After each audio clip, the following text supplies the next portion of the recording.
Now the next thing I'm going to show you is the fireplace in a close-up view.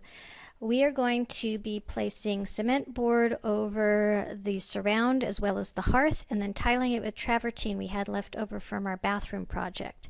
Whenever we do tiling projects, I like to draw out a scale drawing of the design, and in this case I needed to be careful because we only had a certain number of leftover tile pieces from our other project. So I'm going to show you some close-ups of that. Here's the overall view. The top part shows the surround with the molding pieces I showed you earlier in the video, and then below that is a top-down view of what the hearth is going to look like.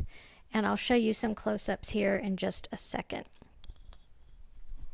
And the reason I draw this out to scale is to help my husband, because my husband usually does most of the tile cutting. In fact, he does all of the tile cutting. I do the design work. This way, when I do the scale drawings, he can see exactly how I want the pattern laid out. And in this case, if you look closely, you can see some little numbers on the larger pieces of tile.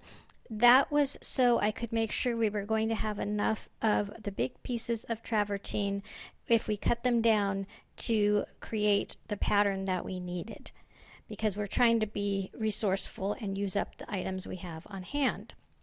In the next shot, you'll see the top-down view, again with some numbers on it. I was counting up the pieces of tile.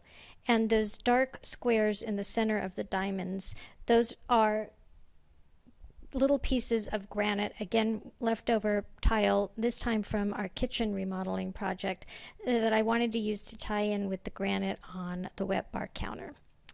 So that's a look at the fireplace design.